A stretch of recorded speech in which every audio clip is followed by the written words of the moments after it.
bespoke radio for the masses. Headline edition, July 8, 1947. The Army Air Forces has announced that a flying disc has been found and is now in the possession of the Army. If the game is rigged, change the game.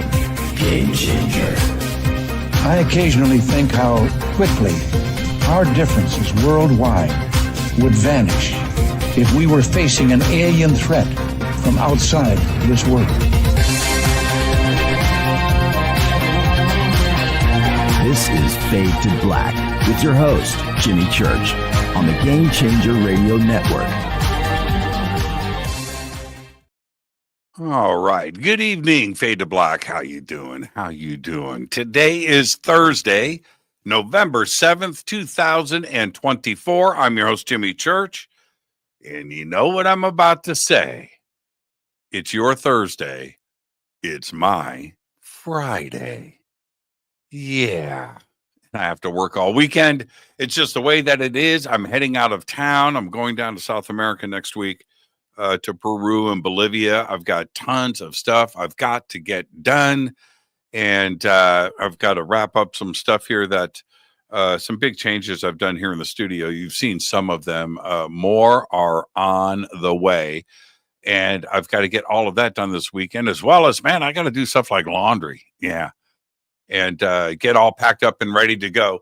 The good news, though, and I'm pretty excited about this, this hasn't happened to me on an international flight in quite a while. I've got a direct flight from LAX to Lima, Peru. Normally, you change planes in like Houston or Mexico City or something like that. I've got a direct flight. I can't tell you how happy that makes me. But anyway, yeah, so it's my Friday tonight. And getting ready to prep and get everything finished, for my team and everybody around here. I've got to get them all set up. But I will be live streaming from South America to all of you, and I can't wait. I'm gonna do my best to live stream from Pumapunku, Tiwanaku, Ollantaytambo. Right, I want to do all of these places. Downtown Cusco, it is absolutely amazing. So I'm going to be doing all of that, take my remote microphones and stuff. So it's going to be a lot of fun. That goes down next week. But tonight is my Friday. We've had an amazing week on the show. Masadi was with us on Monday, and Tuesday was Susan Slaughter. Last night, Elizabeth April. And tonight, Patricia Monna is with us. And now, before I bring in Patricia, we're going to be talking the assisting of investigations with law enforcement, amongst other things. I want to get into psychic stuff. I want to get into remote viewing and consciousness and her work and everything. We'll do all of that. But this is a subject that I am just fascinated with. I watch as much and read as much about this as I can. And we're going to be doing that tonight with Patricia. I mentioned last night, sometime yesterday morning, it was around 9 a.m., not too far from my house, a small brush fire broke out, and it started, it was a 50-acre small brush fire, and it has now turned into a monster. It's up around 25,000 acres right now, and they're estimating they don't know. It's really, really heartbreaking to see the video and the live shots that are coming out of there. But around 250 homes so far have been lost. The fire itself is only 5% contained. You can see it from here. It's an uncomfortable feeling. We go through it all the time here in Southern California, but you never get used to it. And my thoughts are with everybody out there. The heavy evacuation orders. They, again tonight, they announced today that the first run of firefighters and first responders that were out there, 36 straight hours of fighting this fire, and they finally got replacements in tonight. 36 hours. Those are heroes. And it is just, it's horse country, it's ranch country, it's homes too as well, right into the Camarillo Heights area, which is just it's a subdivision. It's just packed full of homes. and the fire is right there. So my thoughts, our thoughts, and prayers and everything go out to everybody affected by that, and of course all the firefighters and first responders that are dealing with that. It is too close, and it's right there, and it's devastation just rolling through the hills. 5% contained. We've got the heavy winds, the Santa Anas that roll through here all the time, are hopefully going to die down tonight, but they're going to be back in a couple of days. So it just continues. So there you go. Right now, I'm cool. It's still a ways away for me. It's 50 miles away, 75 miles away, but it's here. It's these are our friends and our neighbors. It's just right here in the county. Okay. All right. So that's the latest on that. I do have the 4 events coming up at South America next week. And then the Conscious Life Expo, that is February 7th through the 10th right here in Los Angeles. I'm hosting it again this year, 10 straight years, the biggest conference in the world. And at the LAX Hilton, February 7th through the 10th, 2025. Tickets are now on sale. Full schedule, everybody's speaking, everything that you need, everything that you want to know is at the consciouslifeexpo.com. The links are below. Coming up after that is Rise of the Guardians. That is March 29th and 30th in Sedona, Arizona. I had Masadi on the show on Monday. He's going to be there. Oh, by the way, so Masadi, when he did the show with us, he was on the road, and he's in Austin, Texas. I said, "You're in Austin. You've got to go to Guero's, man." And he said, "Guero's, is it good?" I said, "That is the place to eat in Austin." He goes, "I'm going to take your advice, man." And a few minutes ago, I'm going to show you this. When I say a few minutes ago, I got this. Masadi at Guero's. He sent me a bunch of pictures, and there you go. I wear my Guero's shirt on the air all the time, but how cool is that? He actually listened to me, and you should see the smile on his face right there. Okay, tonight, Patricia Monna is with us. We're going to be talking about her journey in working with law enforcement and those agencies worldwide to locate missing persons, with an impressive record of assisting in 35 cases to date. And now we're going to talk about, of course, psychic investigation, but this involves everything. It's remote viewing. To me, I don't know. I'm going to talk to Patricia about it, but you've got to do something out of body, right, to get this done. Where did these abilities come from? How long has she been called a psychic? Do you call yourself a psychic?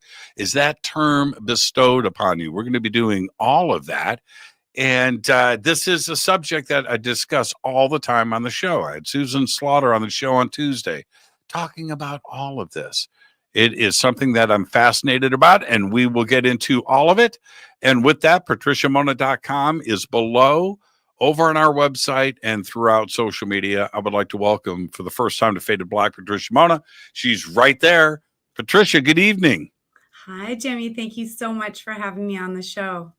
This is fantastic, and I'm going to let everybody know we did sound check, but Patricia and I had so much fun talking and looking at each other's studios that we didn't do a sound check. So I'm sound checking you now. Do I sound okay? Do I sound okay? Yeah, you sound fine. You sound fine. You sound fine. But that's what I enjoy about this show so much, is the freedom of conversation and doing that. And sometimes with sound check, the next thing you know, you set aside 25 minutes for a sound check, and then you talk for 24, right? And that's what we did. So now let's get the first time guest disclaimer out of the way, Patricia, which is this. Patricia, it's just you and I sitting on my couch having a conversation as friends. Where the conversation starts, it starts. Where it ends. But we're going to end as friends. That's it. You have to accept so we can move on. I love it. I totally accept. Totally accept. Now, this is where I'm going to start, and this is not what you are expecting. Okay? Okay. When I have a guest on the show, it happens all the time. They sometimes will run with a green screen behind them, some elaborate, and the audience knows. As a matter of fact, the guest with those greens, it's the same picture. It's like everybody lives in the same house or has the same office, or the same thing. And you look like you're in a green screen. That's really No. nice, but you're not. I'm in my office. This is one little wing, one little corner of your studio. Yeah, very impressive. And I want to hang out there. It's pretty awesome. I've got to say.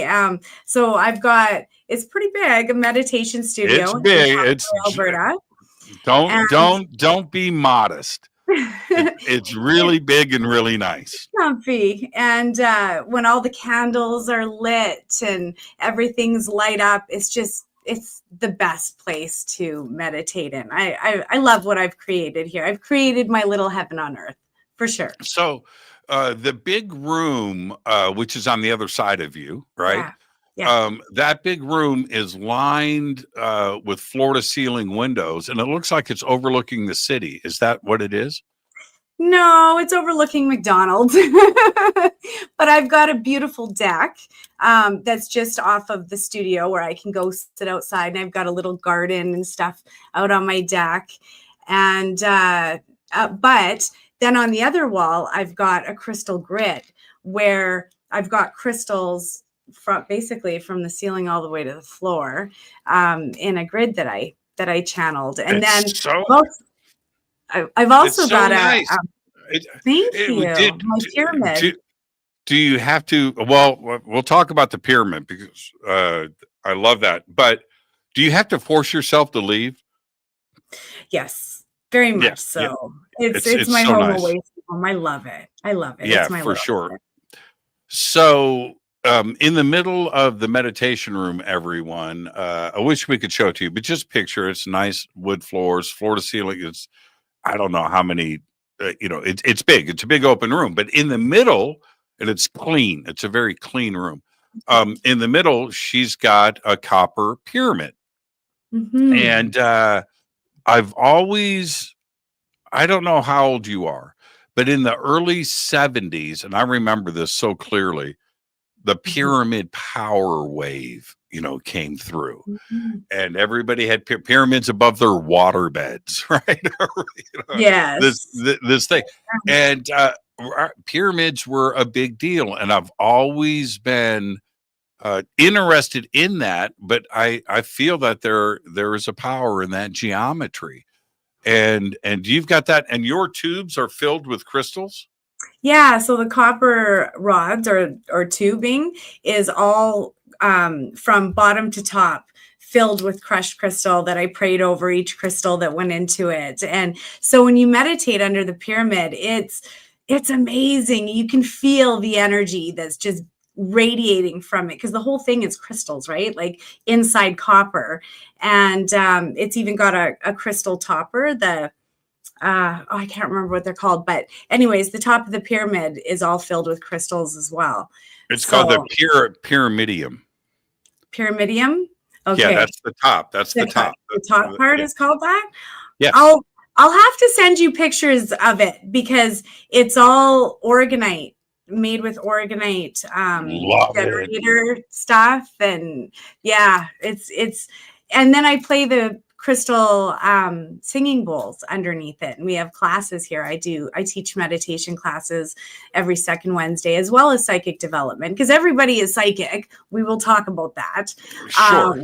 We all have this. It's just a matter of who's listening, right? And who's all right. Let me tell you my doofus story. This is my doofus story. So I have a friend, I'm not going to say who's got a pyramid like yours. And she says to me, okay, come over, we'll do a session and you can meditate. And this is what I did. Okay. All right. This is what I did. She goes, and I look and I go just like this. I go, it's bullshit. Right. And man, if I didn't invite the universe to slap me upside my head, right? and so now, and I don't know if it's the macho side or whatever, because I'm full woo, right? I'm full woo. I'm okay with woo. Okay, I am. I dig it. But I called BS. And so, it's like the next day, and I said, you know what? All right, I'll do it. Just let's get this done. And I go over and sit in the pyramid. She gives me headphones, noise canceling, right? I put those on. It's playing some kind of music. And I shut my eyes, and it was the craziest thing that I've ever done. It was insane. And I don't know, but I kept my eyes closed. Yeah. And so this is what happened. I'm going to give you the very short version of it. It's just this. I see this thing. It's a color. It's like aqua and pink mixed, like two colors swirling, and it comes in from my left, and it envelops my eyes, right? So I thought, wow, that looks pretty vivid and real.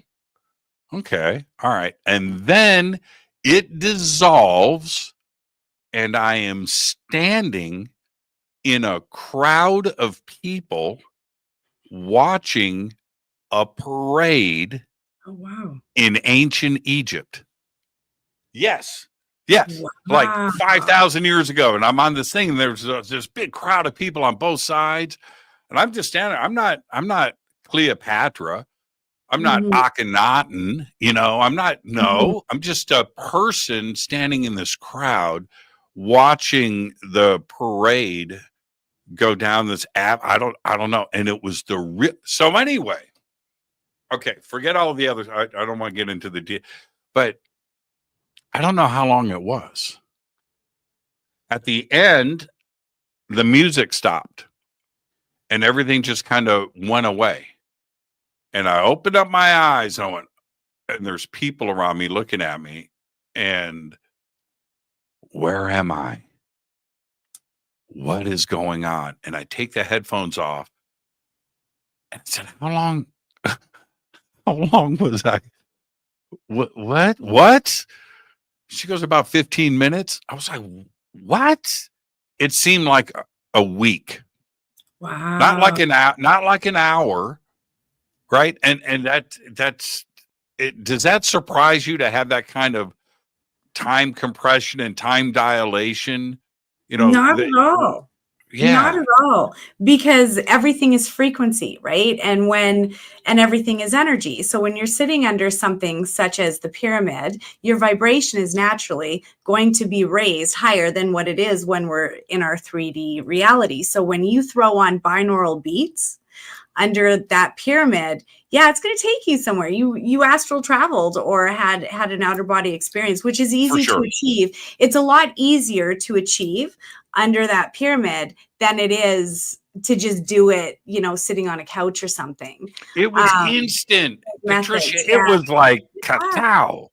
So she obviously loaded you up with the right binaural beats as well. Using those in tandem together under the pyramid, I'm telling you, yes, I go places, and we can talk about how I found missing people using astral projection, because I was professionally trained on how to have an outer body experience. Well, now, There's were you people always that know how to do this? Did you always have these abilities, or did you learn them?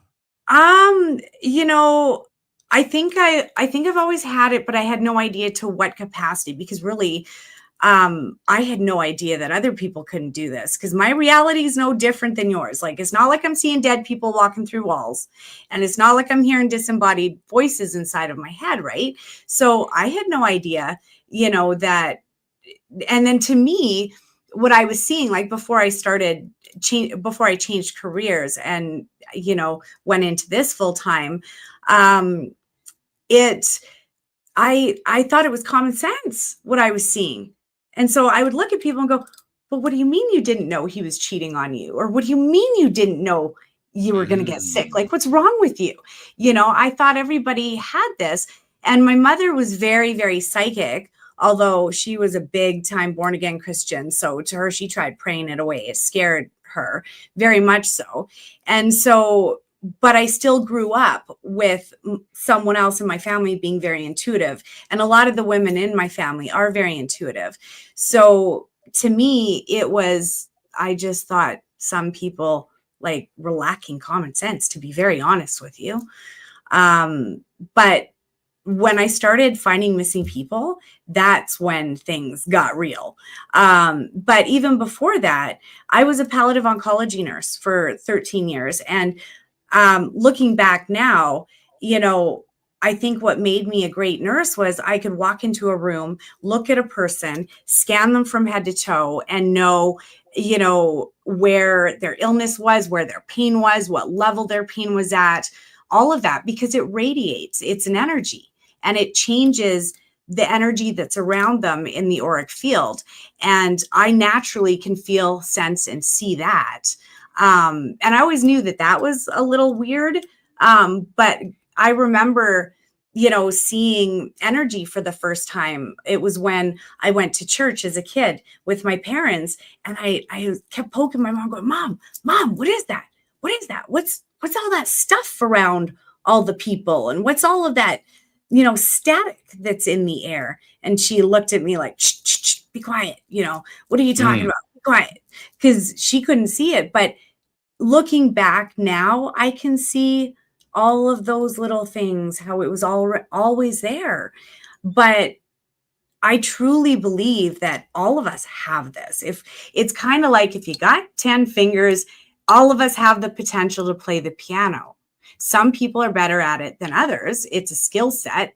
You can be born with skill sets. I mean, look at families who have, art, music, dancers in their family, doctors, lawyers. It can be an inherited skill set, but at the same time, practice makes perfect. And when you're doing it for 8 hours a day, like I literally did my last reading 10 minutes before I hopped on with you. So when you're doing it all day long, it's easy. It's, you know it, you see it, you sense it, you know it, right? Now, how do you, okay, I don't want to sound fundamental, but the question has to be asked. How do you learn and train astral travel or something that's out of body to go into a non-local situation and observe? I believe that I believe we all have a brain. Yeah. We all have consciousness, but you have to have your mind open to it, because if you don't care, if you don't give a shit, you'll never get the gift or even appreciate it, or know what to look for, right? Or what questions to ask. But if you have all of those things, now you have to, you got to sensei, right? You've got to learn. You've got to learn. How do you do that? Well, I was actually trained at the Monroe Institute, which I hope you've heard of them, because they are the science behind this stuff. They are brilliant. I'm going to host a conference with them next year. That's amazing. Very excited about that. Yeah, I'm sure you'll be there. Is that with Sid? Is that with Sid Goldberg? I can't say. Okay. Oh yeah, sorry. No, I can't say until contracts are signed. Contracts are done. Sure. I'll make the announcement. I'm sure it's going to be amazing, because I was trained there, and I can actually attest to their methods because I use them all the time to locate missing people. And I was trained how to astral project in one of the remote viewing courses with Paul Elder, who actually ran Monroe, Canada, the Monroe Institute, Canada. Since COVID ended up shutting him down, but he still trains all the time at the Monroe Institute in Virginia. But I believe he's teaching the Gateway program, different programs. Joe McMonagle is the one who teaches in Faber, Virginia. And I was trained with Joe McMonagle. Actually, I earlier this year, I was out there with them. And so they have the scientific methods, the tried, tested, and proven methods that anybody can do remote viewing. We are mind, body, soul. We have to remember that. This is just a meat suit. This is just the avatar in the physical reality that we're in. But we can come out of it at will. But yes, we absolutely have to have the right mindset, because if you don't believe you can, you won't even, it'll be, no, absolutely not. You'll shut the door. Same thing with fear. You have an ounce of fear in you, you naturally won't be able to come out. It's a prison. So what happens is there's certain things that you need to look for in order to be able to come out of your body. All of us can do it. So think of babies. If you've ever watched a baby when they're sleeping, you'll see that they go like this. They have a very high startle reflex, right? Well, the reason why is they're not stuck in their meat suit yet.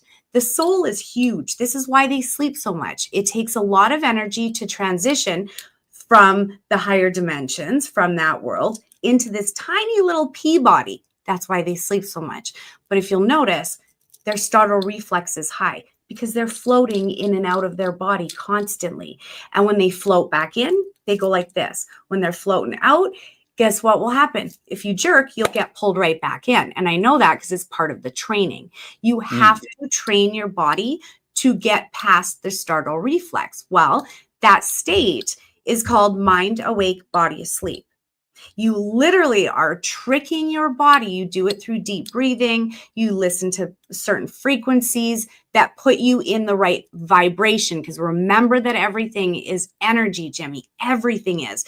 And if you know how to work with energy and manipulate energy, you bet your butt you can walk through walls. I do it all the time. I think it's bloody ridiculous that people don't know how to do it.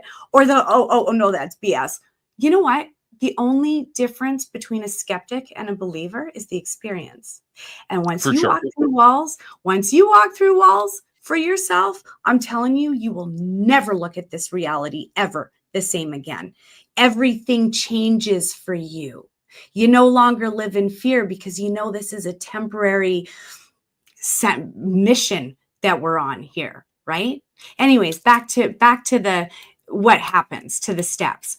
So you have to trick your body into believing that it's asleep, right? Second thing you're going to notice is that everything gets really fuzzy inside.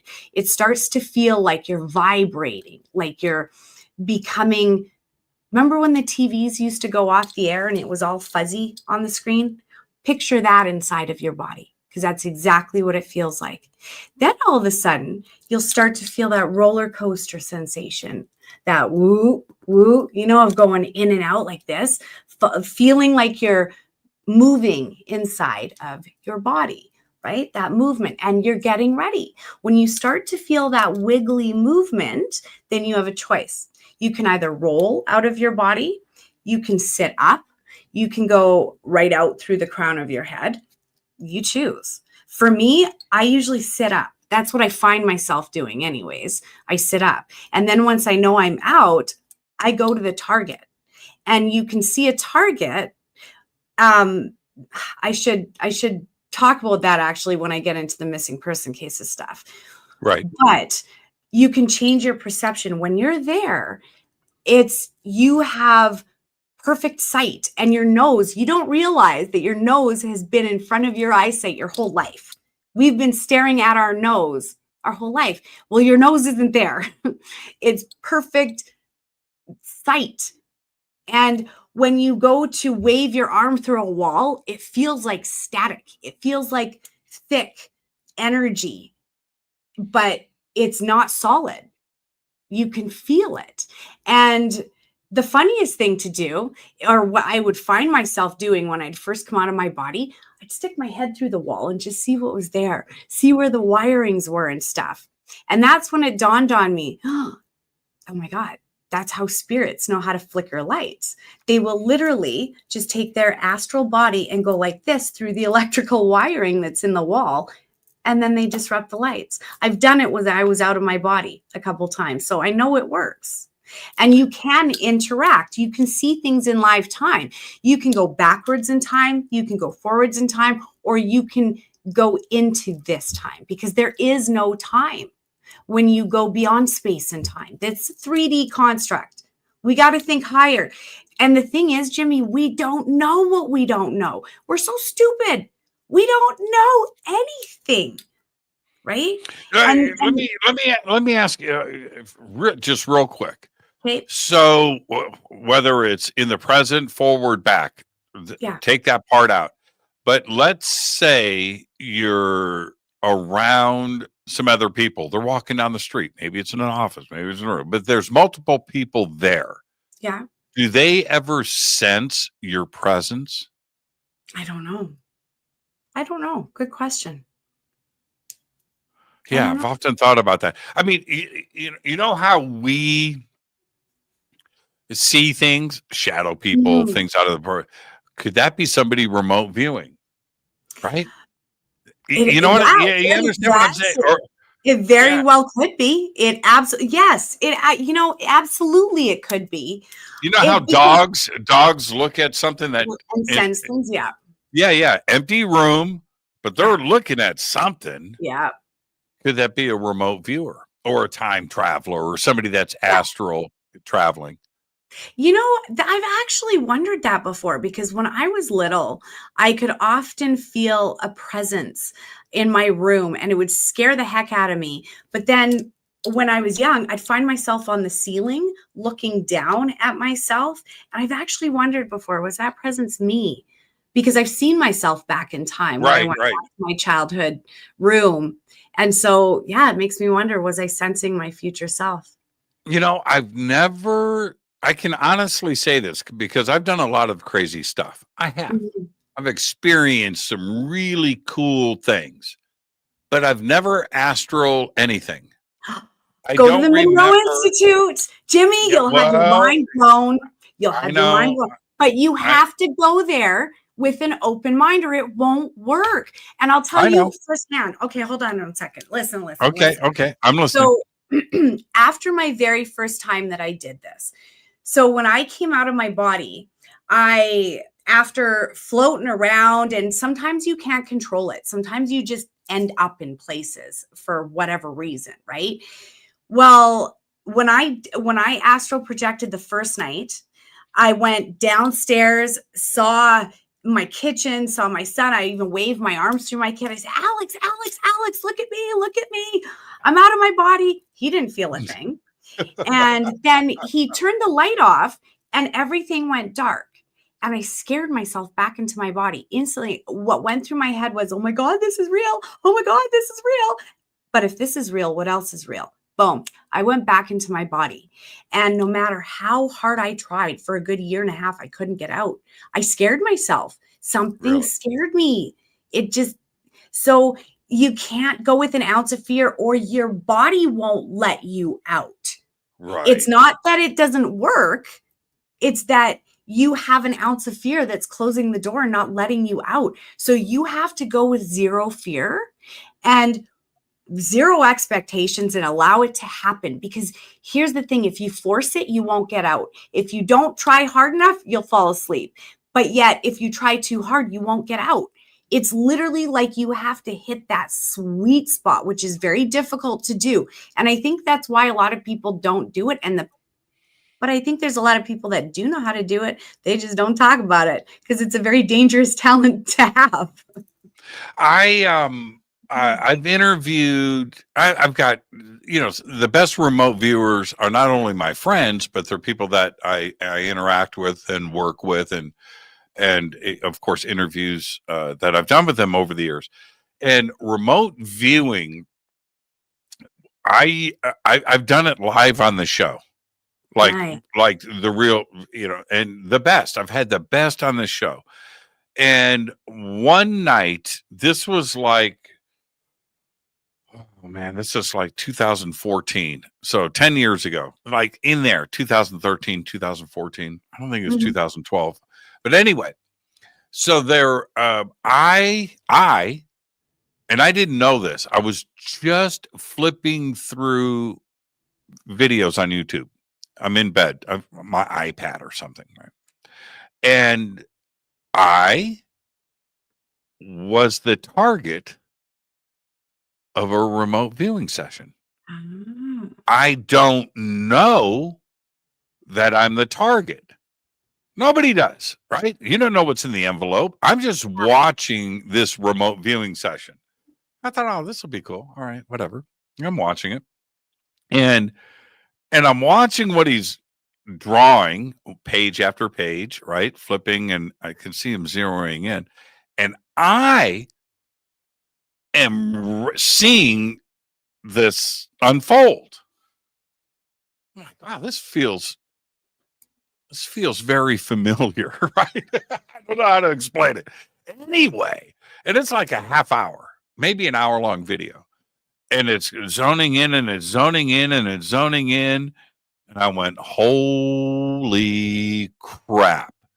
No. And then they open up the envelope. And the envelope is a picture that I posted on the web. And underneath it, it says jimmychurchradio.com. I peed just a little bit. I did. It was like, what? And watching the technique and watching how it's done, it's not like first pass, you got a solid hit and and you do this thing and you create a Rembrandt and you go, okay, there it is. And no, there's a process that is right. Yeah. And I watched that process, and I remember coming away from that, Patricia, I'm serious. This is something that obviously has been taken serious, but it's not being taken serious anymore. Yeah. Do you understand? And I just decided to go full tilt into it and try to figure out what's going on. And I'm not even sure if remote viewers know how it happens, right? That I think there's science that needs to be applied to this. It's something at the quantum level of understanding that we're not there yet. Absolutely. I'm actually in the middle of teaching a 4-part series called Quantum Psychic, Remote Viewing the Matrix. And I teach people how to do this because I break it down in a way that is easy to understand. There's a science side to this. There's a spiritual side to this. There's a personal and vibratory side to this. There's so many different aspects of remote viewing. And, but yet I don't think that anyone really knows, exactly how we do it. But all I know is that it's possible, absolutely possible. I love doing it. It's one of my favorite things that I love to do. My producer, Michelle, right? She's a remote viewer. Yes, she is. She's great. She's just, I've known her for such a long time. She's been with me for such a long time. But we were somewhere a couple of years ago and at a conference. I can't remember specifically. Anyway, but we're standing there and somebody says, there's like 3 or 4 of us standing there and she's off to my left. And somebody says something about remote viewing, like to my right. And Michelle, she's probably listening right now and watching, and I can't imitate her. I wish I could. But she looks at me and she goes, right? She gave me this look. And coming from Michelle, she's like, don't mess with this subject, church. Be very careful. And her passion, and I think that with her, and others that learn how to do it, they understand that there is definitely something about this world that we're not being told the truth about. Yeah. And absolutely. these average people these aren't people that are doing tarot cards and Ouija boards and near-death experiences. I've never touched tarot cards. That's what I'm saying. That's not that crowd, and once people realize that, they can do it, it changes them, doesn't it? oh, you don't see life the same. I'm telling you. And the thing is that when you begin to open your eyes to the magic that's around us every day, you let things go a lot easier. You don't carry it with you. It makes depression slide off you. It makes anxieties go away because you learn to live in the moment, because that's where the answers are. If you want to do remote viewing, you have to be able to quiet your mind and be in this now moment. And when you're living that way, your life changes, right? For sure. It does. So now, just take me. We'll pick this up after we come back from the break in about 20 minutes. But let's get this started here. How there was always a first case when it comes to a criminal investigation or a missing person, and law enforcement reaches out. How did they find you? Did you advertise? Were you putting flyers up on telephone poles? How did that happen? No, and I don't advertise my services. I let the universe direct people to me. So my very first missing person case, they didn't come to me. What happened was I had taken a psychic development class, and I ended up in coffee with the teacher afterwards. And the teacher's cousin was an RCMP officer who worked in missing person cases. And RCMP is the equivalent to your FBI. They're our feds, so the Royal Canadian Mounted Police. So someone had just gone missing, and so he sent her the picture. And she was like, no, can't see anything. She tried tuning in, couldn't see anything. So she says, Patricia, you know what? Good practice for you. Take a look, see what you can find. So, and all I need is a picture of a missing person. I don't want to know their name. I don't need to know anything else. Just tell me where they went missing from. So I'm not tracking them, 10 years before they went missing. Show me a starting point. Where did they go missing from? And give me their picture. That's it. I don't care what their name is, date of birth, astrology signs, none of that stuff. So I take a look at the picture and I saw everything. It was like a movie was playing out in my head, where I saw the white house with the green trim. I saw the numbers on the door, or right beside the door. I saw the woman. And I saw her alive. I was able to describe the couch that she was lying on. She was alive, but she had faked her own death. She had actually set her Jeep on fire in the middle of a field, and left her ID there. To cut a long story short, the lady who had put the little class together, she sent my information to her cousin, and the woman was found within 4 hours. Now, unfortunately, to date, that is the only missing person that I found that has been alive. Okay, wait. This is fascinating, because that's the opposite. You just said that, right? To date, it's the only case, right? Yeah. She had some splaining to do, didn't she? She did. And you know what? It bothers me. I still think of her and I pray for that lady, because did I put her back in an abusive relationship? Because from my understanding, she was leaving an abusive relationship. And so it does bother me, what? So but that was the only one. So the RCMP officer called me to thank me. And I said, well, that was fun. That was really easy. I can do this. That was really easy. It was easy. Oh, it was easy. Oh, Jimmy, it was easy. Right. I said to him, can I do it again? And he laughed at me. He says, no, we don't use psychics. The only reason why I sent that picture is because she's my cousin. I had no idea that she was going to show it to anyone else, but thank you. And I said, well, how, is there anywhere that I can help? He says, actually, there's an organization called Find Me that's out of Phoenix, Arizona. I don't know if you've heard of it before, but they are a Fed-led organization where it's everything from cadaver dogs, linguistic specialists, FBI, regular police, body language experts, forensic experts, there's a whole pile of experts in that group.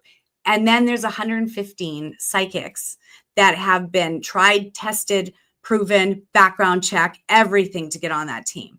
So he asked me, he said, do you mind if I give your information to Kelly Snyder, who is the founder of Find Me? And so I said, absolutely. So I didn't hear from Kelly for about, I think it was a good 6 to 8 months. And then went through the interview process, and it's background checks, all of that, because you have to have a good track record with your accuracy, because when they're sending out a big search team to go check out your coordinates, you better be right. Because it costs thousands of dollars. It can cost up to $40,000. And then if you're bringing in cadaver dogs, it's you see how it can add up very quickly, right? So you want to test the psychics. You want to make sure that there is a level of accuracy that that has to go across the board with who they are. So most of my cases were with the Find Me organization. I did a lot of cases with them. And then it took me about 7, 8 years before I did my first case on Canadian soil for Canada, where I live. And even that one came through Find Me. And Kelly sent me to personally work in BC with the police out there, because I was from the Find Me organization and I'm in Alberta, and the case was in BC. And so that was my first case that I did, for Canada. And then slowly I built a name up for myself. Now I want to make something very clear. I have never, and will I ever, never on my life take a cent for a missing person case. Nobody ever saves up for their loved one to go missing. And if God gave me this crazy ass ability to be able to bring someone's loved ones home, it's my duty. It's a calling. You know what I mean? So for any psychics out there that are thinking of, doing this and then charging people, that's just bad energy, bad juju. Get out there and help. If it's within your capacity to help another human being, do it, because it was given to you for a reason, right? So yeah, well, it's not like, see, that's a really good point. Now, everybody's time is valuable. I get that part, but you're not buying plane tickets. You're not paying for hotel rooms. You don't need to. I don't go there. I don't have to go there. No. Right. I'm the remote viewer. I can do it from the peaceful, from sitting in my garage to sitting in my living room to sitting here. I'm a remote viewer.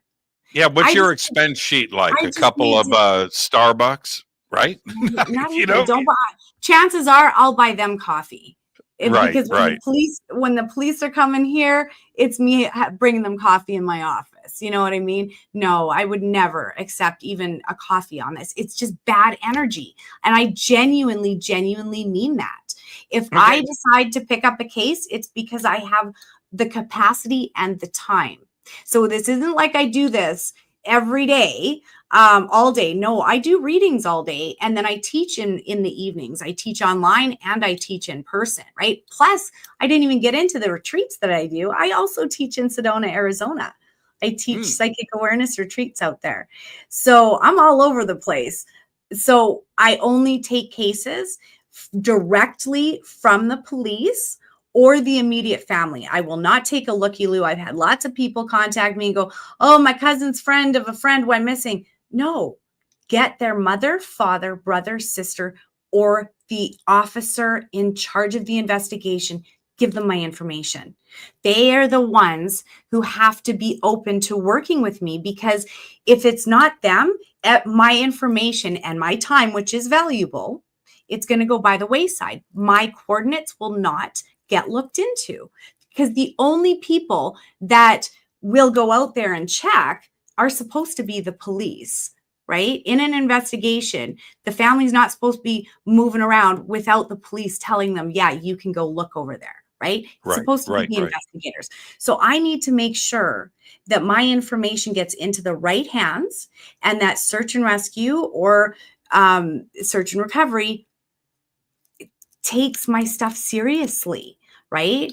And some officers say no. Now, here's the thing.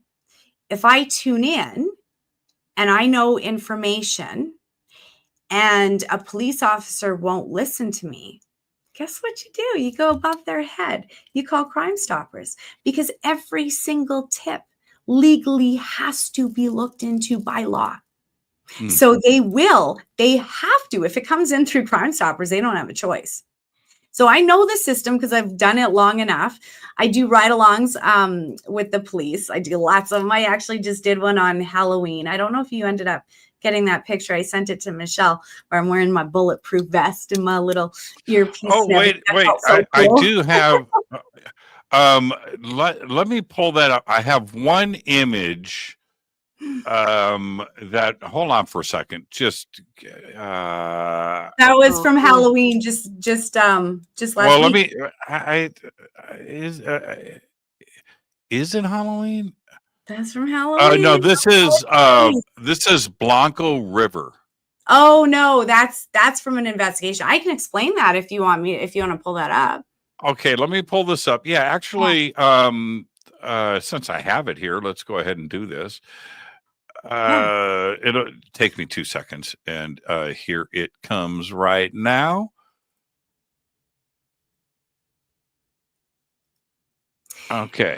Okay, so this is an example of what remote viewing and hand dowsing and psychic sensing can produce. So what I have to do is I have to tune into the energetic signature of the missing person. From there, I have to track and trace them. So I go onto Google Earth and I literally have to search on Google Earth and find the exact scenes that match up with what I see in my head and what I feel. So this is a good example of one of the cases that I did in Wimberly, Texas, where a whole house went down the river. It got flooded I think this case was from 2015, and 8 people were in the house and went missing. And I told the police right from the get-go, I'll only be able to find 6 out of the 8 because I could only feel the energetic signature of 6 out of the 8 people. So my job, like I said, is to drop pins on Google Earth and tell them where to search. So the yellow pins are where I told them to search, and the red pins are where the bodies were found. Wow. It works, Jimmy. I'm telling you, it works. Well, I have no doubt about it. This is fascinating, though.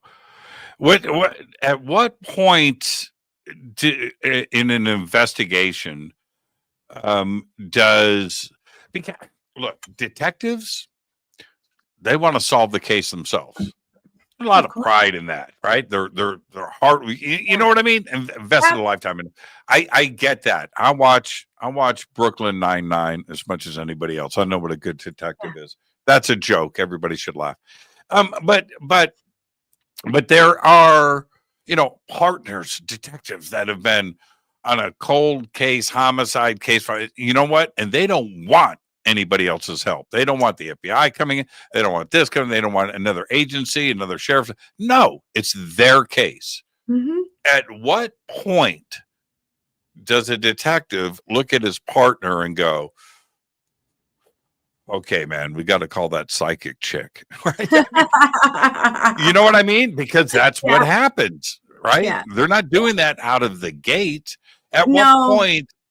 At what point do they decide to get the help and assistance of a psychic detective? Well, it depends on who's working the case, because if they've worked with me before, they know my ethics, they know my response time, and they know that they can call me.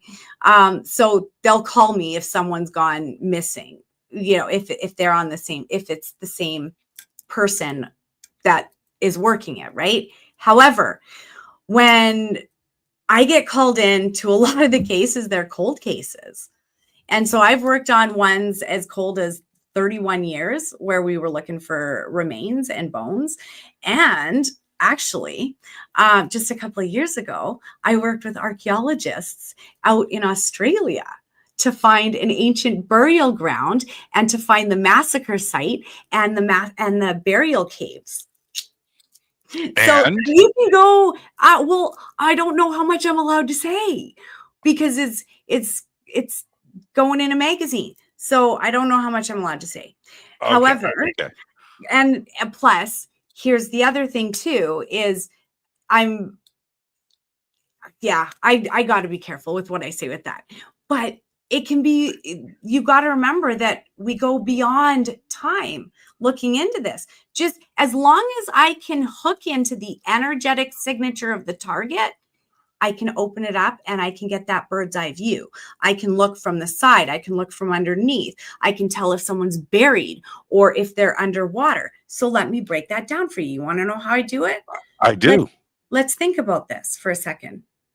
If I was in water and I drowned, what would I feel like, Jimmy? I'd feel like I couldn't breathe. I'd feel wet and cold, right? Maybe peaceful. It's an energy that you tune into. And so you'll feel all of those things come at you or come on you. And all of a sudden you can't breathe for that split second because water holds memory. Anything that happens in an area, it's recorded in space and time. Every thought we've ever had, it's also recorded in time. That's level 2 stuff when it comes to thought coherence and thought transference, because that stuff is very real. There's a lot of science behind this stuff that people don't even know it's out there. They think it's I don't know, Star Trek woo-woo stuff, but it absolutely is very real. You just got to find the right people who know how to do it, I guess. But anyway, so back to the missing person case for a second. If someone drowned and they're in a body of water, it's going to feel a lot different than if I was buried and I'm in dirt, right? So I'm looking for things like that. When I tune into the energetic signature, it's like I can choose to either observe what they went through, or I can allow myself to immerse through the vibration of empathy, because that's a frequency carrier. Empathy is same thing with compassion. When you can feel what another person is going through, it's a way in. It's a way in to hook into that energy field. When we come back after the break, I want to go through some of your favorite cases, but you brought up archaeology, and I've thought about why hasn't remote viewing been applied to a few things. Nefertiti, where's her tomb? Right? Ancient Egypt. Akhenaten, he's missing. Alexander the Great, we're still looking for that dude, right? One of the greatest warrior, generals, literally owned the planet at one point, right? Owned the planet. He had how many cities of Alexandria were there? There were like 8, right? 8. He did it all over the place, but we don't know where he is. What can you look into stuff like that? And I absolutely could. Absolutely. And literally no one's ever asked me. I don't even know who these people are, to be very honest with you. I don't really know anything about Egypt.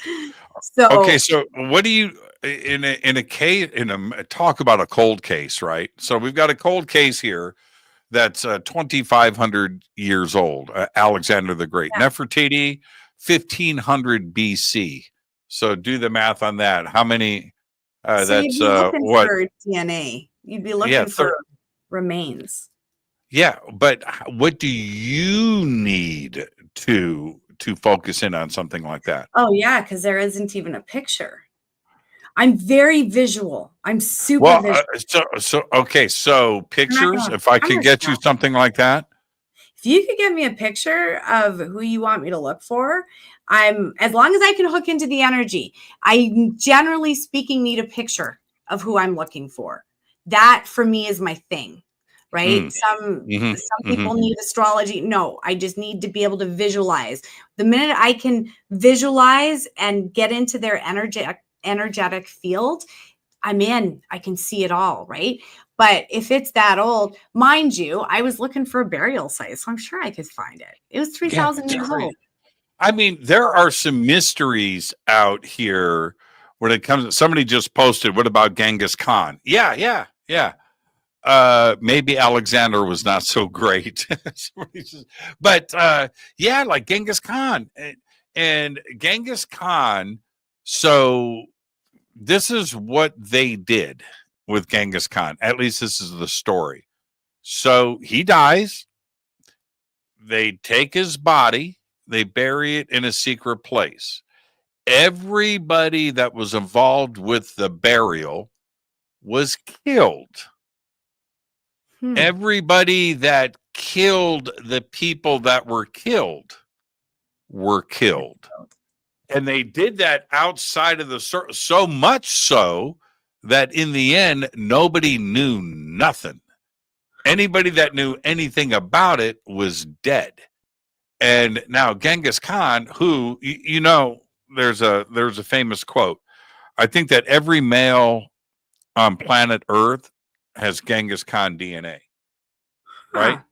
Yeah, he did a lot of, you know what I'm saying, right? He had a lot of kids. Up on my history. Yeah, he had a lot of kids. Thousands of them. But anyway, here we have somebody's influence in our DNA and on world events and everything else, this ginormous historical figure, and we don't know where he's buried. And there's a lot of examples of that over time, that these missing historical figures, and we don't have a clue where they're at. If I had your gifts, I would do that. That's why I got called into the case in Australia. Was apparently the natives, what they would do was they'd pass down their heritage by singing it. They'd make it into a song, because this was before writing and, you know, language like that and directions. So they would even like make markers in the trees to you know, point the ways home. They would just have a whole completely different system, but it was verbalized. It was memorized by song, by singing it. Well, the lady of the last medicine woman of the tribe, she apparently thought that nobody deserved to know the heritage. So she never passed down the song. She died never passing down the song. She thought that no one was worthy of it. So that's why they asked me to help locate those burial sites and where the massacre took place and stuff. So it's definitely possible. It leaves an imprint. So if geographically speaking, even if something happened in the area, there will be an imprint there. So I would have to kind of look at it, I guess the same way I did the one in Australia. Yeah, you know, we could have some fun with this. Man, it might be a TV show in our future. No, but, you know how many TV shows I've been offered. What about you don't even have to appear in it. I'll take all the credit. I'll take the glory. What about like something more modern? As somebody just Jimmy Hoffa, for example.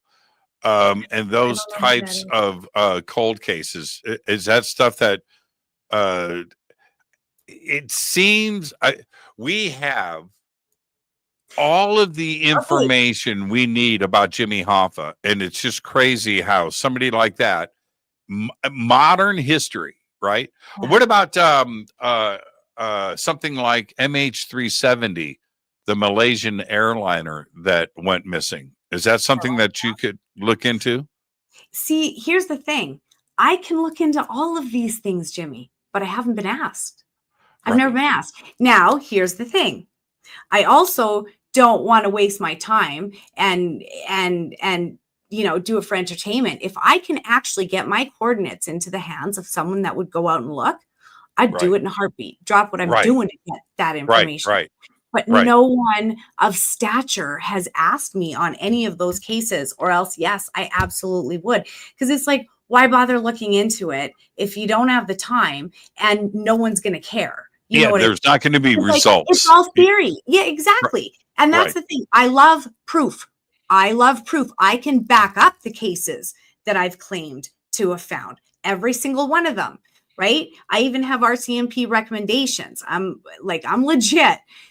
So it's why, I don't know, why waste your time when if it's not going to go anywhere? Like I can you're just spending. Well, then it's just theory.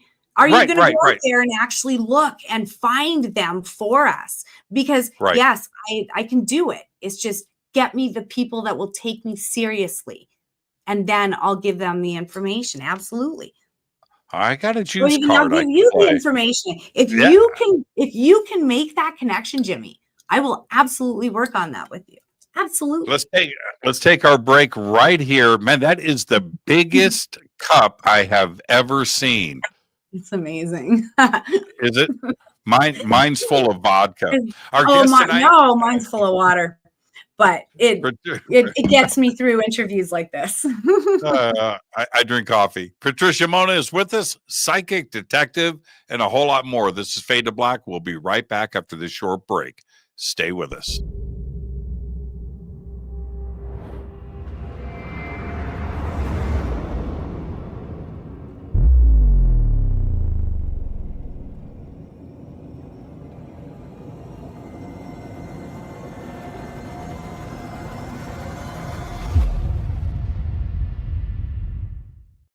Subscribe to our YouTube channel to get your alerts and access to over 2,000 videos. Click that subscribe button right now.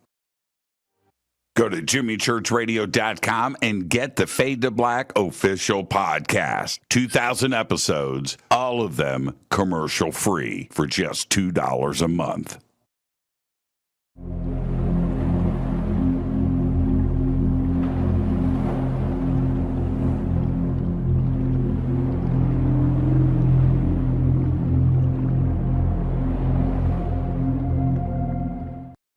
Watch Into the Vortex on Gaia TV. It's Fade to Black for the screen. Simple to do. Go to Gaia.com, search Jimmy Church, or click on the link below.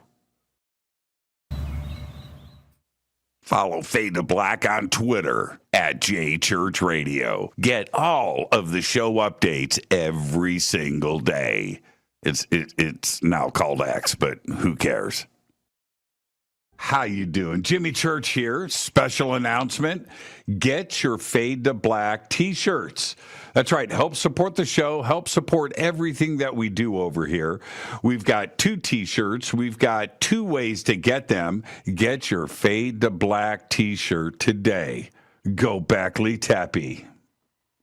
Go to jimmychurchradio.com and become a Fadernaut. Get a membership. That's right. Everything is commercial free. You have access to downloads, and you get to call yourself a Fadernaut.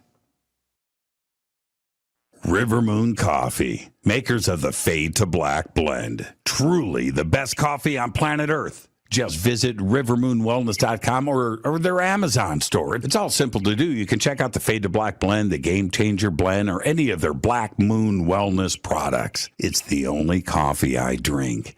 It is the best, and it's Doc. Again, rivermoonwellness.com.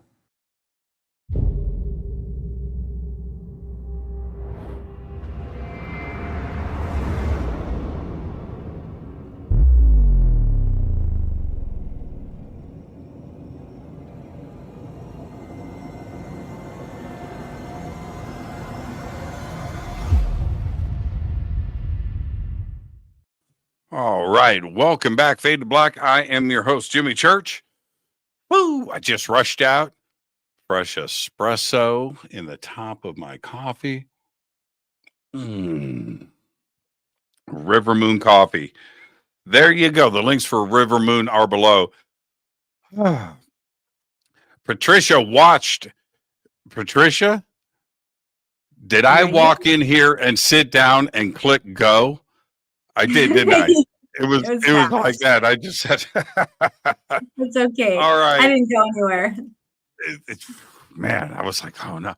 And I came, it was like, man, we got to go. Okay, here.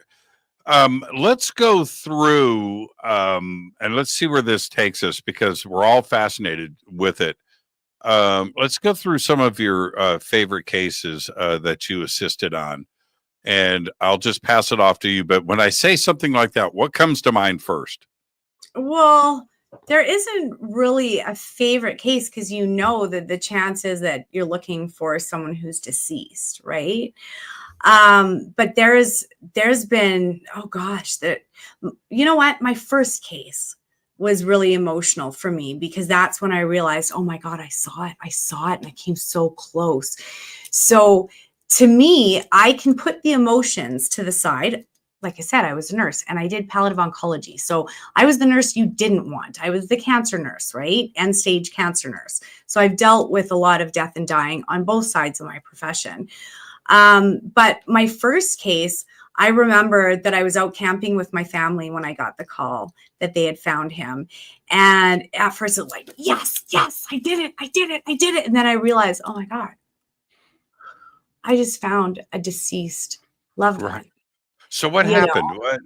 What happened? So that one was with Find Me. And I don't know if I'm allowed to mention names and stuff. I don't think I am. But he was a very brilliant man who drove off, and he was supposed to be going to a job interview and pulled off on the side of the road. And I guess he had a gun with him, and he walked about a 1/10 of a mile in. And I saw him clearly sitting underneath the tree, and he had used his gun. He had committed suicide. And I saw him in camouflage, but I told them, I said, you're going to see red on the backpack. Look for red, because there's certain colors that aren't nature, right? Even though he was wearing camouflage. And yeah, and they found him right close to my coordinates. So that one was quite jarring for me, simply because it was the first. Mind you, I've worked on cases where police didn't want to listen, and that it's like pulling your hair out when you know you're right. Now, here's the other thing. My advice to any psychics out there: if you're ever going to work on missing person cases, only do it with the police. Only do it with the police. And I mean that, because even family, I had a case, I could talk about this one, where here in Castro, Alberta, there was a man by the name of Jason Klaus that he killed both of his parents and his sister. And I got a phone call from the other sister that lived up in Edmonton, so about 3 hours away from me. And she says, my parents are deceased and my sister is missing. Can you help us? She actually sent down her adult daughter to come and talk to me. And when she sat down, I immediately I said, your uncle did this. And I know that he did this. And she was quite shocked. Oh my God, I can't believe he's pointing your finger at a family member. And so I described exactly what he was wearing that day, what the inside of the house looked like, very particular things that only she would know, because she grew up going back and forth from there, right? From her grandparents' property. And he burnt the house down, and it was in the middle of winter. So, of course, and here was the other thing. The house was fueled by coals, I guess, instead of regular gas. So the place was smoldering for weeks. And so it turned out that all 3 family members were deceased in the house. And when I pointed the finger, she actually went back and told her mother, and the mom confronted the suspect. And I'm trying to think of a way of saying it without giving away too much, but it doesn't matter. It's in the media. Anyways, I ended up getting a phone call from him where he threatened to sue me for slander and defamation and just nasty, nasty man. And I said, listen, I know you did this. And you've got one of 2 choices: pack your crap and run. I said, or turn yourself in, because either way you're going to jail. I know you did this. Now here's the clincher. Here's the clincher of this case. So he was a bad man, very, very bad man. And it was him and another man that did this. He talked another man into helping him with it, a friend. And anyway, so both of them went to jail. And for some messed up reason, the friend got more time than him. He only got like 11 years. And so to be honest with you, I was looking over my shoulder the whole time before they even arrested him, because that phone call had taken place, but it still took them a good 8 months before they made the arrest and threw him in jail. So I was looking over my shoulder. So he ended up doing an appeal and taking it to the Supreme Court. So stupid. He was so stupid to do that. Instead of serving 11 years, he ended up getting 25 years consecutively for each of the family members he killed. So praise God, there's justice there, because I don't know how he only got the little time that he did. But that one was a little unnerving. And, I've had numerous police officers say to me over the years, Patricia, why do you do this? Why do you help us? Because that we can't protect you. It's not like we, that has to be something.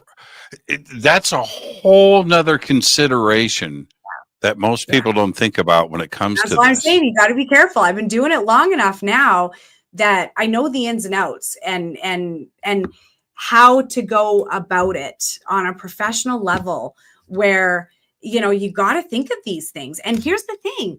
What if, just like I did, I gave information to the family member that then went and confronted the other family member, right? What could go wrong? Yeah. And not only did I put, she put me in danger, she put herself in danger too, right?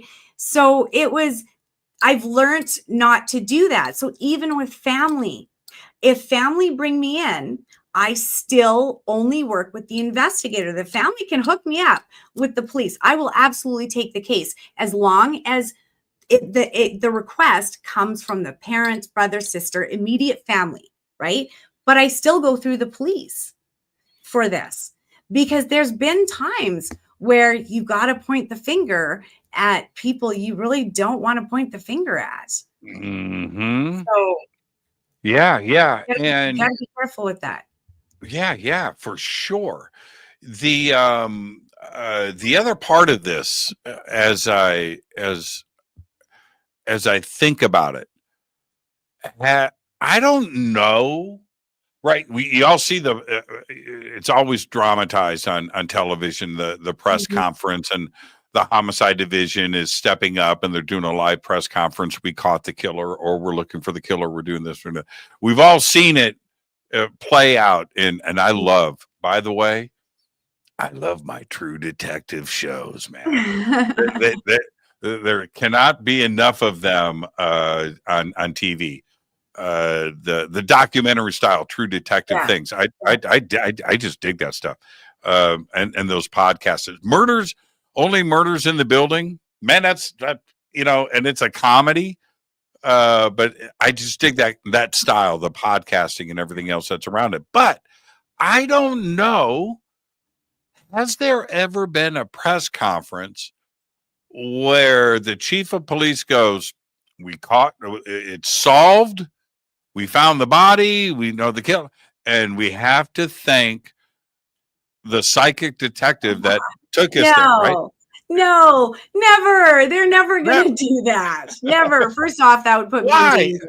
I have been on the front page of the Calgary Herald, so I can show you that in a second. However, the closest I ever came to getting public recognition, you got to hear this, because there was a case out in Lethbridge where I nailed it. It was open and shut. I provided everything.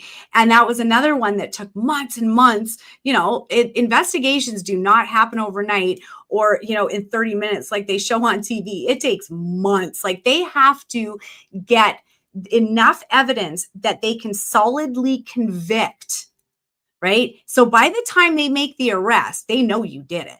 They absolutely know you did it. Well, I was working on a case out in Lethbridge, Alberta, where the police officer called me and said, Patricia, we did it. We arrested her. We got it. And I said, oh, okay. So, did you happen to mention my name or anything like that? And he says, Well, sort of. You'll have to watch it in order to know. Do you know what they said when the media or journalists or whatever asked, okay, so how did you find, that she did it? The police said, oh, we used unconventional methods Of to course solve the they case. did. Yes. Of That's what course they they did. said. Unconventional methods to solve the case. And I was like, you got to be kidding me. But whatever, that's not why I'm doing it. I've been offered TV shows, Jimmy. I'm not into that. I can imagine. Sure. I make enough money. I do, and I'm happy. I love what I do. I would hate to be Britney Spears or someone where your face is splattered all over the place. God, I feel sorry for people like that. You got no privacy. No way. But I did make the front page of the Calgary News a few years back. Psychic offers gifts to dubious police. I love that. I love that. I mean, did they use a good picture? Did they use a good picture? Well, I still kind of okay. All right. No, that's cool. That's cool. Well, at least, right. You don't have a crystal ball, right? And a pack of tarot cards in your hand. Yeah, right. Here in LA, and I lived through this. It was crazy in the 80s. And through the 90s, as a matter of fact, they didn't catch the last guy till recent, like 2011. We had not one, not two, not three, but 4 serial killers in Los Angeles, in downtown, and throughout that area, which is Compton, the 110 freeway, Main Street, and so forth, through that area of LA. But it stretched over nearly into the Venice Beach area, all the way down to the one. Anyway, it's an area that high crime, especially back then, gang infested. There was a lot of other things that were going on. And these 4 serial killers were not caught, and then one kind of. Then they thought that, but the killings continued, and they caught another guy, and he had killed of this massive amount of killings that were going on at the same time. The Night Stalker. I'm not even talking about the Night Stalker. That was a whole nother situation that LA was going through too, as well, and San Francisco.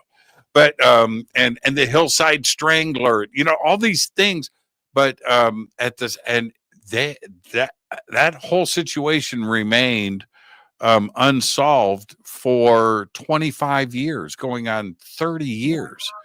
And why not in a situation like that bring in some unconventional methods? Right? Exactly. Oh, I can tell you about a 31-year-old cold case that I worked on in Texas. That's awesome. Yeah, that was 31 years. Yeah, wow. And it's interesting how the information comes in. So the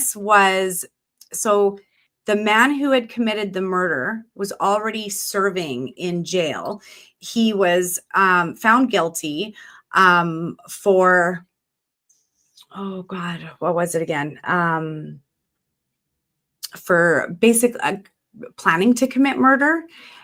They had him in there for, I think, 18 years, and he was getting ready to get out. Now, I've got my dates wrong on this. This is an older one that I worked on. Okay, I know that he was getting ready to get out of jail because it was the judge that called me. The judge from the case is the one who contacted me. He's retired now, and he says, look, this guy is getting ready to get out of jail, but we have, I think it's called double indemnity or something, where they can get charged again, even though they've already served time, if more evidence comes in. And so he says, Patricia, if we can find a body, we can keep him in jail. Conspiracy to commit murder. That's what he was in jail for. Conspiracy to commit murder. But they couldn't find the body. So anyways, That one was fascinating how the information came in, because I could see that his body was put in a sleeping bag and then put into a well or somewhere tight, because I could feel the body in the bag bumping up against the walls.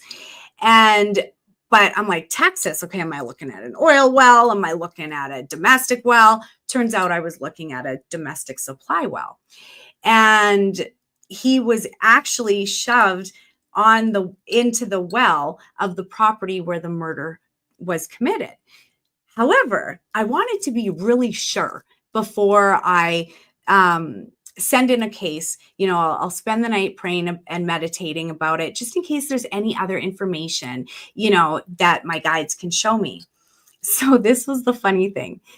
In the morning, I woke up with the song Man in the Mirror playing in my head for some reason. Couldn't get the song out of my head. And I kept hearing the words, Baby Jessica, Baby Jessica. Do you remember the story about I do, of course. Yeah, iconic. Her being pulled up out of the well. Well, so I'm like, Baby Jessica. So I decide to play the Michael Jackson video to Man in the Mirror. Lo and behold, there's Baby Jessica being yanked out of the well. I knew I hit the nail on the head with this. I was like, oh my God, because I knew he was in a well. Well, guess what? He was shoved in that well 6 months after Baby Jessica, the whole incident with Baby Jessica. How the heck they never checked the wells on the property was beyond me. Wait, was it the same? Was it the same well? No. Okay, no. don't freak me out. They both happened in Texas, and they didn't happen that far away from each other, right? Right, so, right. Of course, this murderer got away with it, thinking, ooh, no one will ever look in the well. He got the idea from the whole Baby Jessica thing. Baby Jessica had just happened, literally months before this guy went missing. Right. They didn't check the wells on the property. So that was what happened? Cool. So what happened? So they found the remains. Took months before the DNA results came back, because that stuff. You pinned the property where the well was? Yes. Get out of here. Yeah. And so they show up on the property. Obviously, it's like a CSI situation, right? So now it's a crime scene investigation. Yeah, exactly. And so from there, what they did, I don't know.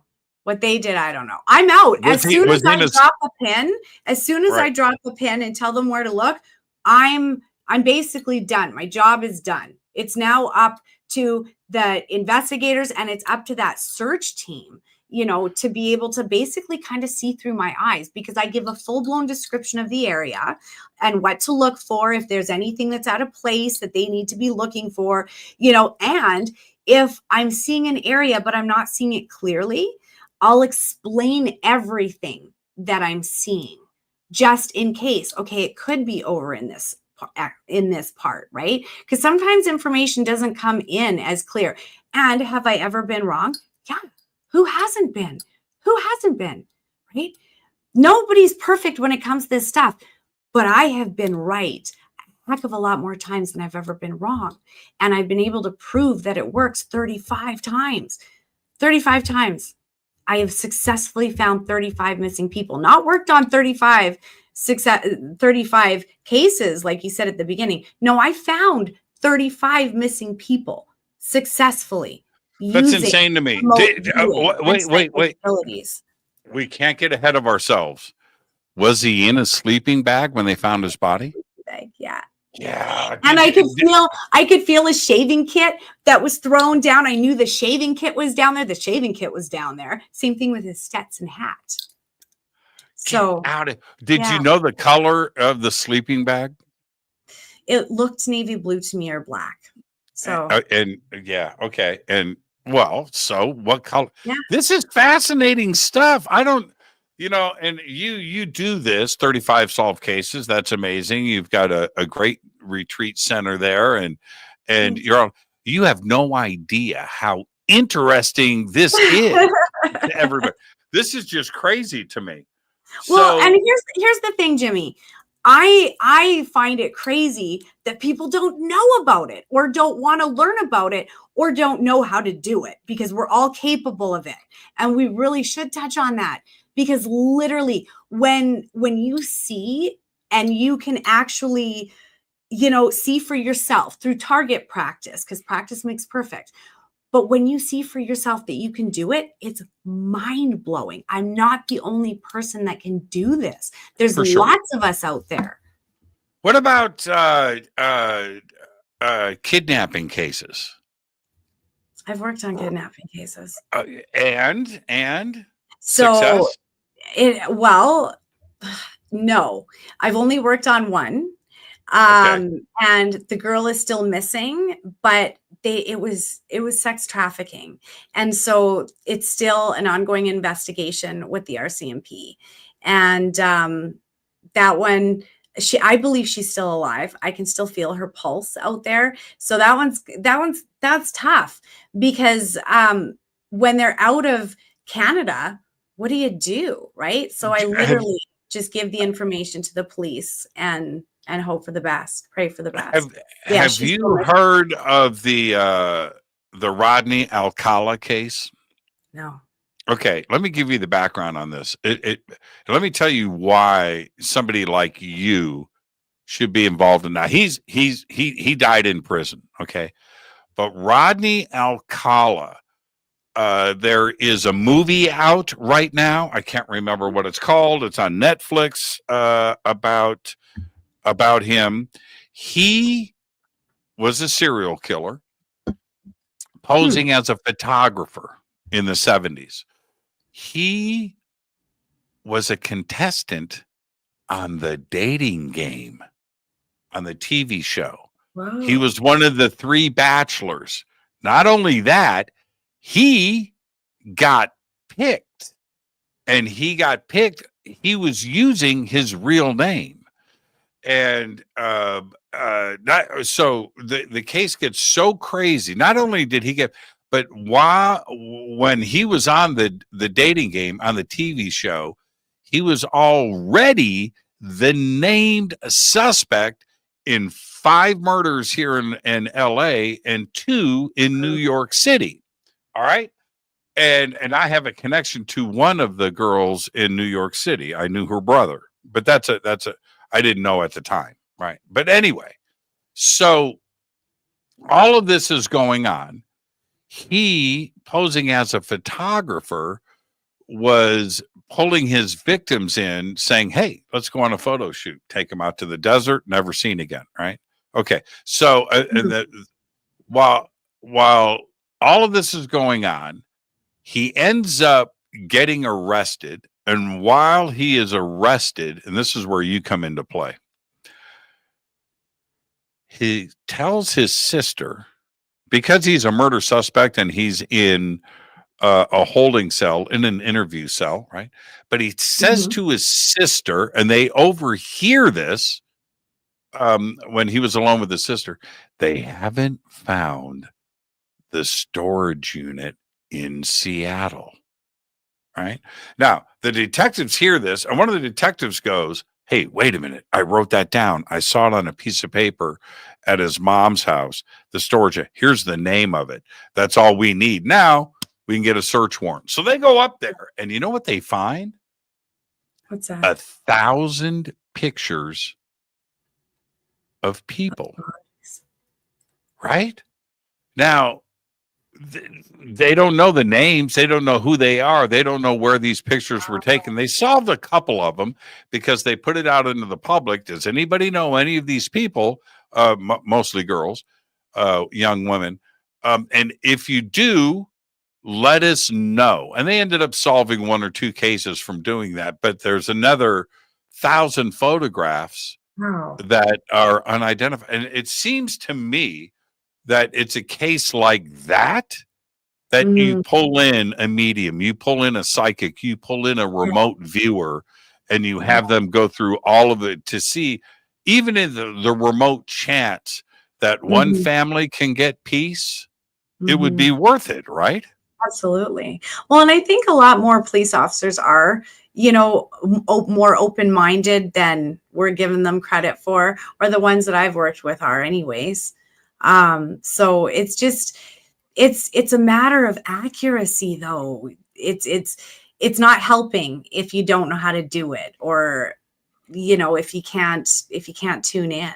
So accuracy is a big deal. It's a must when working with law enforcement, and especially on cold cases, right? Because it's a needle in a haystack when you're starting with that, especially if you don't know their names or anything about them.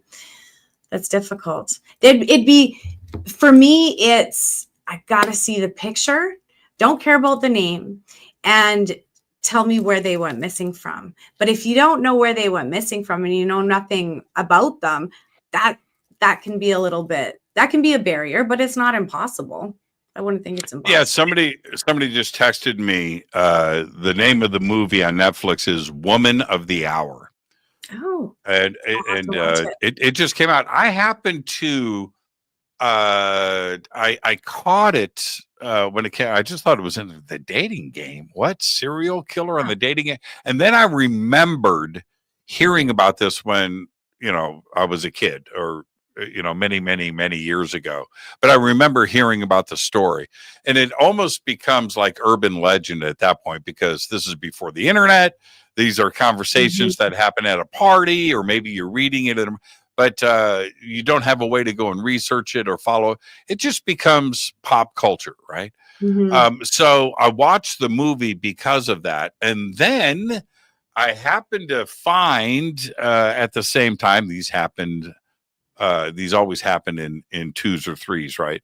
I find a documentary series that was just released on Rodney about this. And so I watched all of that, and it was fascinating to me that somebody, just about all of his victims, I think all of them that they confirmed with him, he took pictures of. They had pictures that he had taken, and he was always seen with his camera.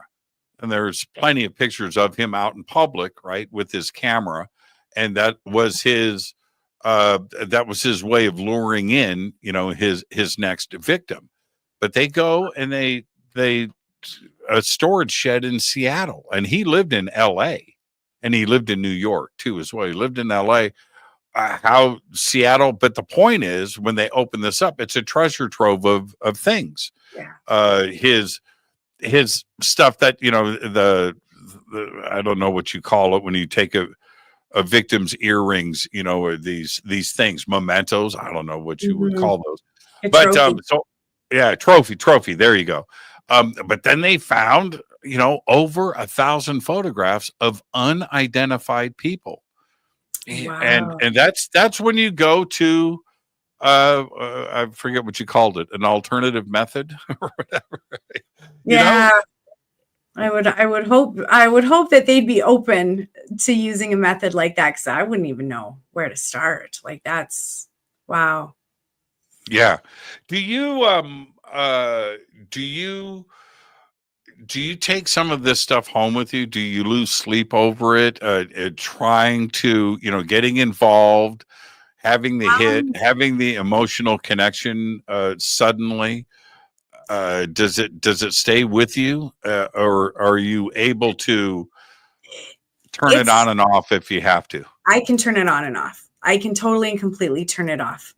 And it is kind of like a puzzle that once I'm immersed into it, it can become very consuming, where it's all I want to work on. It's all I want to figure out, and I'll put everything else on hold for a missing person case. Well, God, I would hope that in my time of need, someone would do the same for me, so I'm just paying it forward, because who knows? I've got 4 kids, so you never know. I'm just saying, I would like to pay it forward, right? So I will drop what I'm doing to go and help someone. And yeah, it can be very consuming, but at the same time, I love doing it. So it's kind of like how you love guitars and everything about guitars. And in your spare time, that's what you want to play, right? So for me, it's like, if I'm working on a case, it's the same thing. So I want to perfect my craft. I want to make sure that what I'm sending in is absolutely accurate. Now, what about crossing the moral and ethical boundaries of serving yourself? Picking lottery numbers for yourself. No, I don't. I can't. Well, You know what? I mean? This is embarrassing. Jimmy, I'm going to tell you something. Okay. I am so good at finding missing people and figuring out people's lives and helping them with their next step and talking to their deceased loved ones. I can do all that. But when it comes to even placing bets, anything self-serving, it backfires in my face like you would not believe. My husband is the one with all the luck. He walks into a casino and he can, go to sit at a table and walk out with triple his money. But me, well, it's all of that though. Patricia, it's all of that. It's boxing matches. It's the Super Bowl. It's the World Series. It's the NBA finals. And I don't watch TV. I don't watch TV. I don't watch the news. I certainly don't watch the news. I stopped watching it over COVID. So I haven't turned it back on, and I feel a lot more liberated and free and in my own little bubble. Like, I'm going to be honest, I don't even listen to the radio. I have my own little inspirational track of music that I listen to, and I'm in my own little happy bubble. And that's how I keep myself very peaceful when I'm not go working or teaching or finding missing people. I have my little bubble. I bet I'm making a prediction here. I'm remote viewing you. Okay. Your family and friends are pretty honest with you, aren't they? Yes. Nobody's bullshitting Patricia. No. And it's hard to be my friend because I can see through people's BS and it drives me crazy. You know what the worst is? When someone lies, it literally, their auric field looks like bloody diarrhea. It literally looks like they're full of SHIT. It does. It looks like bloody diarrhea in their field. So my friends and family know better than to lie to me. They're pretty honest with me. I gotta get rid of that. I gotta get rid of that visual. I have never had anybody describe it quite that way. Yeah. A lie is dirty energy.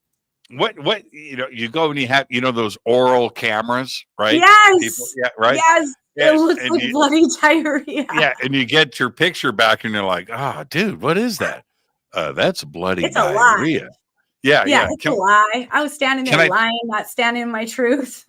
Yeah. Can I take another one? It's going to be the same. Oh, dude. Yeah, energy changes with what a person thinks, what they're feeling, right down to how, if they're tired or not. I can see it all in their field of energy. So what is the advice that you give to somebody that's got some issues like that? Like a bloody diarrhea aura. How do they wash that off of themselves? I absolutely call them out on it. I do. My office, I say, this is Vegas. What happens in Vegas stays in Vegas, because this is the one place where I will see through your crap. And I make it very clear with my clients. And man, I hear all sorts of confessions once I've called them out on what it is, because what you hold on to, it sticks. It's part of your story. If there's a lack of forgiveness, or there's anger, or there's bitterness, I will see all of that, and then I'll see the story behind what caused it and who they need to make reparations with, or how to be able to clear it. Because I think that we're all here to learn, and we're all just walking each other home. So I can be a little harsh and say it like it is, but I can also be very gentle. I can read my clients. I know what they need, but they need truth. So I give it to them. Why is it? I'm just going to call it like it is, like you're saying, right? Why is it that so many people concern themselves and have their lives focused around love and relationships and chasing and searching, where they will change their day-to-day routines and everything else, that they should be doing something else except they're focusing on that, right? And there's something else that, why is it that way? I can only imagine how many of your clients, you already know what they're going to say before they say it. Why is it that way? Why can't we just let it come to us? What do you mean? Romance. The pursuit of that. To each their own. To each their own, right? Each person is at a different place in their life. So you can't really say, why don't people do it one way? They're going to do it their way. Well, right? but there's the other part that goes along with it. So you're dealing with a cold case. There's a murder thing that is being worked on, and then you go and you look at it, and suddenly it's a love triangle, and it's romance that is involved, and it's somebody that was betrayed. Oh, I've seen that. I've seen that. Probably Right. the stickiest situation that a client has ever put me in is a husband bought a gift certificate for his wife for Mother's Day to come and see me while he was having an affair. And so that was a very sticky situation where I see it, I got to say it, right? So I see it, I got to say it. Right. And so I had to let her know. And what's interesting is he did phone me afterwards. And it wasn't to yell at me. I thought he was going to. But I got a little angry with him. And I said, why would you send your wife to a psychic when you're having an affair? Like, what were you thinking? And he goes, oh, I thought you were just entertainment. He goes, she just kept talking about you, so I thought I'd get her a gift certificate. And I'm like, oh my God, buddy.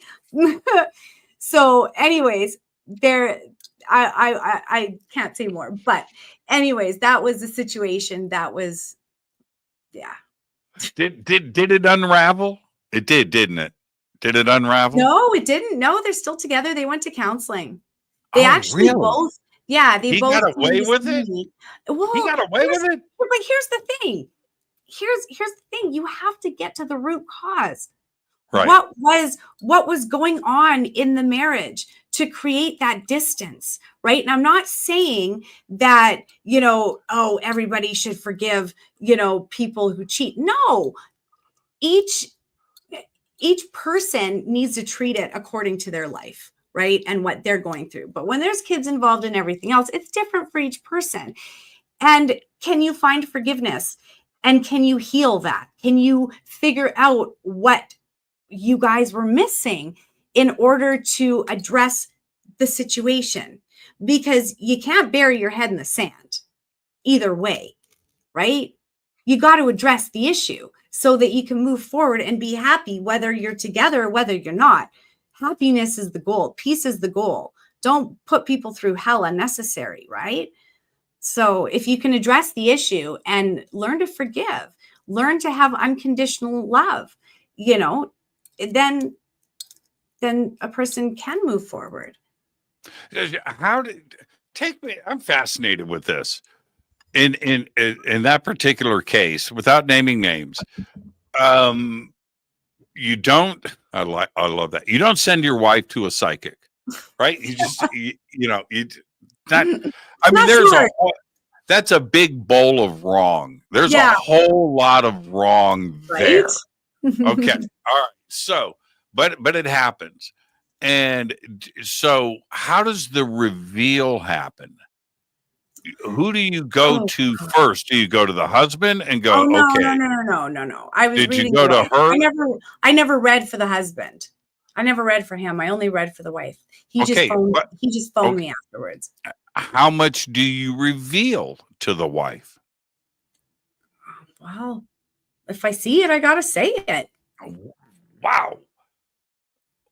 and Yeah. and It's like, don't come to me if you think that I won't call you out on your crap. That's the thing. And here's the thing. It's not like I see everything. It isn't. I will see what needs to be addressed. I will see what needs to be healed. You know, what's holding this person back from living their best life? You know, that's if they're coming to me to understand their life on a deeper scale, I can give that to them, and I can was give she them in the solution. denial? Was she in denial? Did she say like no way, or was you she know, like, oh, I that makes a lot of really, sense? so here's the thing though. I got to be careful with what I say, because what I wouldn't want, it's just like psychologists. They're not allowed to tell people stories just in case there's a listener that recognizes the story and then knows that it was theirs or knows who it belongs to. You know what I mean? Right, So of course. I don't want to go too deep, but yeah, I did. I laughed at that one and went, oh my God, how stupid can you be? But I guess common sense isn't as common, you know, but yeah, I know that they are still together and they worked through it. And I'm happy for them. They got kids in there. She had just had a baby. So I don't want to say anymore. That's fine. That's fine. Yeah. That's fine. I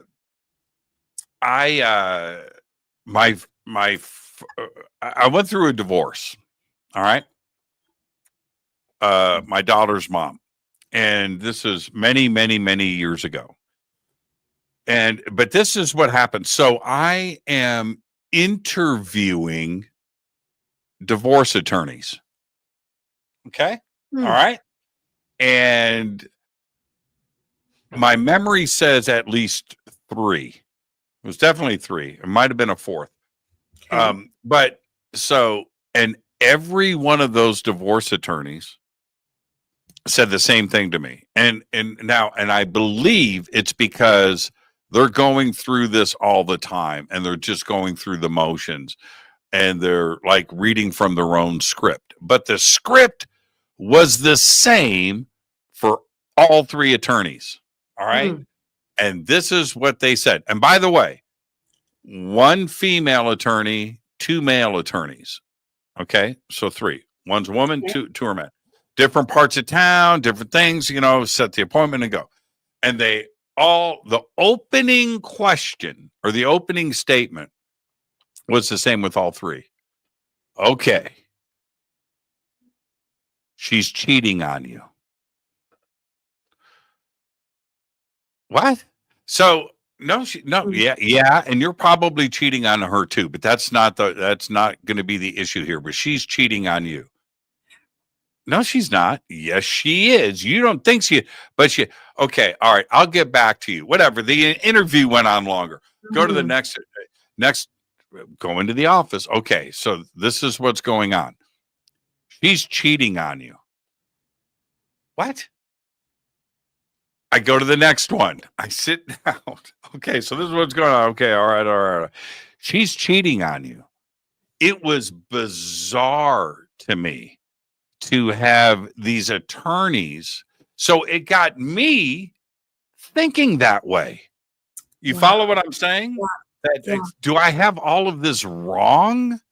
I wish I would have known you because I would have called you, you know, and I would have sent you a picture.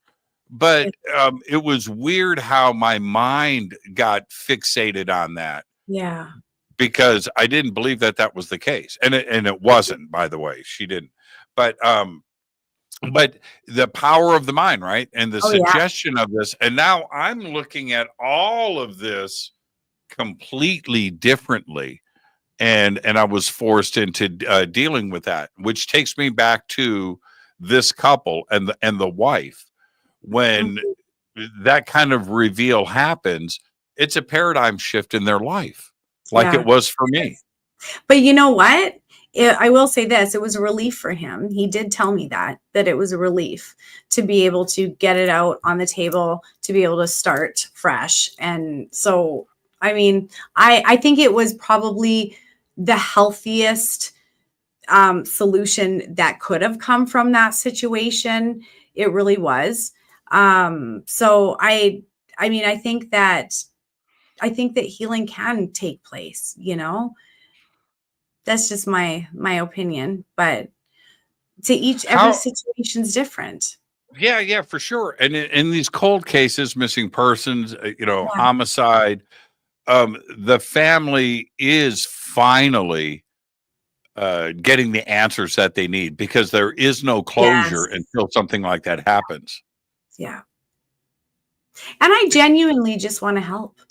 If I can, if I'm free and I have the time, I'm